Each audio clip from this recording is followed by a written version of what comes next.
7 course মিল order করতে হবে, party অর্গানাইজারদের খবর দিতে হবে, লাইভ কুকিং কাউন্টার থাকবে, Japanese, Thai, continental, all of it. কোথাও যেন কোনো খামতি না থাকে ভেঙ্কি। সব হয়ে যাবে ব্রো। সব হয়ে যাবে বললে হবে না ভেঙ্কি, সব করতে হবে। শুনুন, তুমি শুনুন, এই মানে শোনো। হ্যাঁ, যেটা হচ্ছে কাল আমাদের বাড়িতে একটা বড় পার্টি আছে, আমার সব ফরেন ইনভেস্টাররা আসছে, সঙ্গে ফরেন ডেলিগেটসরাও আসছে, তাই সব দায়িত্ব তোমাকে নিতে হবে, তোমাকে পার্টিটা অর্গানাইজ করতে হবে। ভেঙ্কি তোমাকে সব বুঝিয়ে দেবে। সকালে তো আমাকে কোর্টে যেতে হবে। কালকে আমার সমস্ত ইনভেস্টরদের রিসিভ করবে আমার ওয়াইফ, তুমি শ্রাবণ।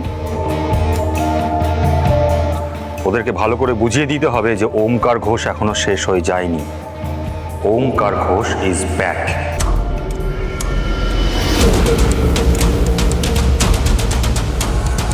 ওমকার ঘোষের কাছে স্কাই ইজ দ্য লিমিট।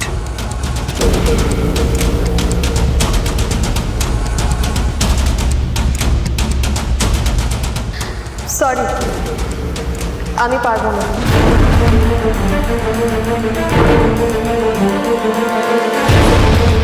কি পারবে না মানে? আমাকে কাল সকালে বেরোতেই হবে। আমি কাল বাড়িতে থাকতে পারবো না।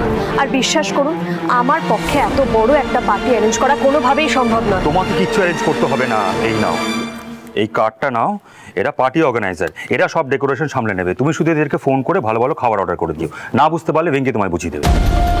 আমি বুঝতে পারছি, কিন্তু বিশ্বাস করুন, আমাকে কাল সকালে বেরোতেই হবে। আমার খুব একটা জরুরি কাজ আছে। কাজ? হ্যাঁ, তবে আমি আমার ডিউটি ছেড়ে পালাচ্ছি না। আপনি যা যা বললেন আমি সব সামলে নেব। গুড, দেখি কেমন সামলাতে পারো, কোনো ভুল যেন না হয়।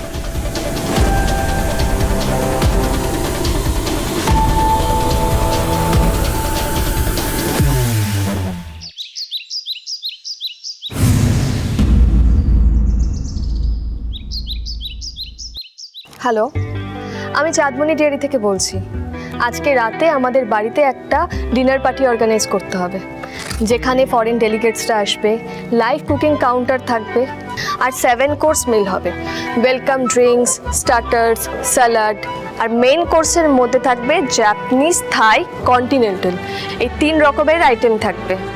আর সার্ভ করার জন্য আমার ওয়েল ড্রেসড অ্যান্ড ওয়েল ম্যানার্ড 10 জন ছেলেমেয়ে চাই।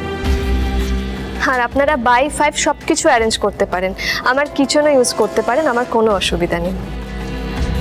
এটা আমার হাজবেন্ডের একটা খুব ইম্পর্টেন্ট ইনভেস্টার্স মিটে dinner party, so be very careful, okay? আপনারা কিন্তু ঠিক সময় চলে আসবেন। রাখি। ইনভেস্টার্স মিট তো ওমবেটা করবে, কিন্তু স্ক্যান্ডাল লাউঞ্জ বারের জন্য ইনভেস্টার্স ওমবেটা আনতে পারবে তো শ্রাবণ? শ্রাবণ, ভারী বিজি দেখছি তোমাকে। হ্যাঁ, আজকে ডিনার পার্টি অর্গানাইজ করতে হবে তো, তাই। শুনলাম। আমি কিন্তু খুব ইমপ্রেসড হয়েছি। আমি ভেবেছিলাম তুমি একটা অর্ডিনারি মেয়ে, অর্ডিনারি খাবার টাবার খেয়ে মানুষ হয়েছো, বাট বাপরে তুমি কত কিছু জানো। থাই, কন্টিনেন্টাল, জাপানিজ সব কিছুর জ্ঞান আছে দেখছি। অবশ্য হবে না কেন, লাউঞ্জ বারে গান গাও, সেখানেই সব শুনেছো তাই না? হ্যাঁ, সরি, লাউঞ্জ বার তো নয়, নাইট কলেজে পড়তে যাও তাই না? আপনার কোনটা হলে সুবিধা হয় নতুন মা? সুবিধে? হোয়াট সুবিধে? কেন জানি না, আমার মনে হচ্ছে মিস্টার ওমকার ঘোষের সাথে বিয়ে হওয়ার পর অথবা আমার এই বাড়িতে আসা আপনার খুব প্রবলেম হচ্ছে। আমি কি ভুল বললাম নতুন মা? শ্রাবণ, উল্টোটা। তুমি এই বাড়িতে আসাতে আমার খুব সুবিধে হয়েছে, আর সেই সুবিধেটা কি সেটা না হয় আমি তোমাকে আরেকদিন বোঝাবো মাই শ্রাবণ ডার্লিং। আপনি না বোঝালেও আমি বুঝে নিতে পারবো নতুন মা। তবে একটা কথা, আপনি যদি ভাবেন আমি খুব একটা নরম, তাহলে আপনি ভুল করছেন। আমি একা লড়তে চাই। সেদিন মিস্টার ঘোষের অ্যাক্সিডেন্টের জন্য যতটা না আপনি চিন্তা করেছেন, তার চেয়ে অনেক বেশি ডেসপারেট ছিলেন কিভাবে আমাকে অ্যাকিউজ করা যায়। মিস্টার ঘোষের অ্যাক্সিডেন্টের জন্য আমাকে ব্লেম দেওয়া যায়, আমি এটা ভালো করে বুঝতে পেরেছি। যাই, আমার একটু তাড়া আছে, আমাকে বেরোতে হবে। কোথায় যাবে? দিনের বেলায় নাইট কলেজ?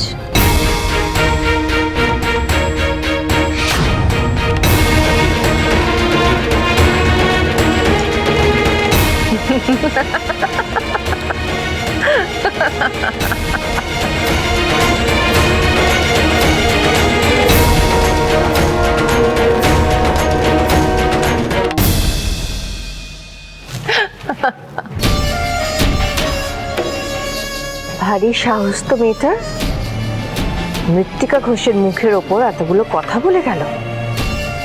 শ্রাবণ, তুমি কিন্তু নিজের ধ্বংস নিজেই ডেকে আনছো।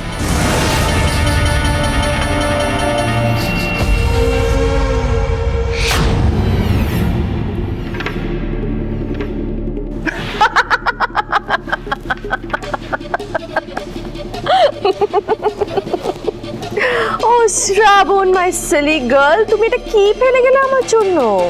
এটা তো সামান্য ফুড জয়েন্ট কেটারার্সের কার্ড নয়, এটা তো আমার হাতে তুমি ব্রহ্মাস্ত্র তুলে দিয়ে গেলে। এবার তুমি দেখবে শ্রাবণ, ওমকার ঘোষের সাধে স্ক্যান্ডাল লাউঞ্জ বারের কফিনে এটা হবে শেষ পেরেক, the last nail in the coffin. আজ তোমার আর ওমের কি হাল করি তোমরা শুধু সেটাই দেখবে, মাই শ্রাবণ।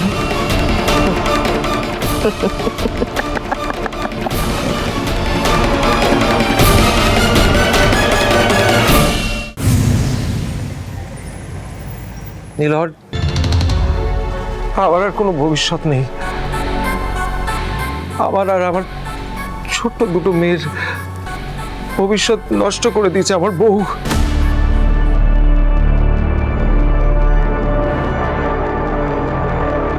আমার বউ বৃষ্টির মতো বদমেজাজি মেয়ে আর হয় না মিলন। এসব কি বলছে? আমার দিদির মতো শান্ত মেয়ে তো আর দুটো হয় না।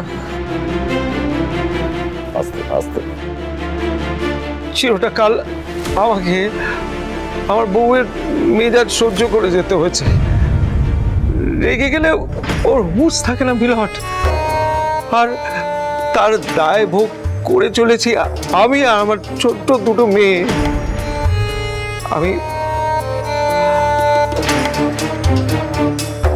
আমি আমার স্ত্রীকে ভালোবেসে বিয়ে করেছিলাম মিলট। আমি ভেবেছিলাম আমার জীবনটা হোক ভালোবাসা দিয়ে ভরিয়ে রাখবে। বুঝিনি মিলট, আমি যাকে ভালোবেসেছি সে একটা কাল সাপ। Objection your honour. সোমনাথ বাবু ওনার স্ত্রী সম্পর্কে এই সব শব্দ উচ্চারণ করে ওনাকে অসম্মান করতে পারেন না। এতে আদালতেরও সম্মানহানি হচ্ছে। Objection sustain. সোমনাথ বাবু, আদালতে এই ধরনের অসম্মানজনক শব্দ ব্যবহার করবেন না। আমাকে ক্ষমা করবেন ধরা, আমি মুখ্য সূক্ষ্ম মানুষ। আমি এই ধরনের কথা বলতে চাইনি। আমার যন্ত্রণা প্রকাশ করতে গিয়ে মুখ দিয়ে বেরিয়ে গেছে। আমি ক্ষমা প্রার্থী মিলট। এটা আদালত, এটা কোনো ইয়ার দোস্তের মজলিস নয় যে দুঃখ হলেই ওগরাতে হবে। আপনি সত্যিটা বলুন। বেটা বহুত চটিয়া উকিল তো, আমি না কম ঢাটা নই। মিলট, আমি সত্যি কথা বলছি, আপনি বিশ্বাস করুন। ভালোবাসলে যে এইভাবে জ্বলে পুড়ে মরতে হয় আমি আগে জানতাম না মিলট। আমি যে সংসার বেঁধেছি মিলট, তার বদলে আমি কি পেলাম আপনি বলতে পারেন? আমার ছোট ছোট দুটো মেয়ের মনও আমার বিরুদ্ধে বিষিয়ে দিয়েছে আমার স্ত্রী। আমাকে শান্তশিষ্ট মানুষ পেয়ে আমার উপর অকথ্য অত্যাচার করতো মিলট। সব ওর মিথ্যে কথা, সব মিথ্যে কথা বলছে।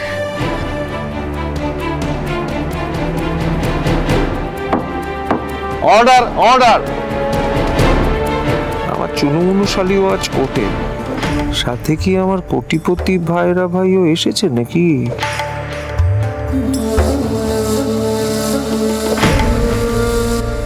আওয়াজটিকে আমি অনেক বুঝিয়েছিলাম জানেন। Objection your honour. আমরা কি মিস্টার সোমনাথ দাস আর বৃষ্টি দাসের ফ্যামিলি লাইফ কেমন ছিল সেটা এখানে জানতে এসেছি? কেন আমরা শুনছি মিলন, আমার লার্নেড ফ্রেন্ড মিস্টার পোদ্দার, তিনি কি বলতে পারবেন যে সোমনাথ বাবু এই মহামান্য আদালতের কাছে এসে এই কান্নাকাটির নাটকটা কেন করে? ইওর অনার, কিন্তু তো আদালতের সময় নষ্ট হচ্ছে। আমরা সেদিন কি ঘটেছিল সেটা শুধু জানতে চাই।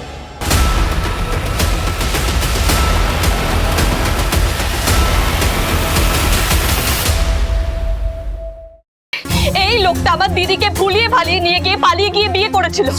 এই লোকটা দিনের পর দিন আমার দিদির উপরে অত্যাচার করতো। মিস্টার সামন্ত, ওনাকে শান্ত হতে বলুন। আরো রাগো শ্রাবণ, আরো রাগো। দেখি কোনটার মার্কেট প্রাইস বেশি, তোমার রাগ না আমার চোখের জল।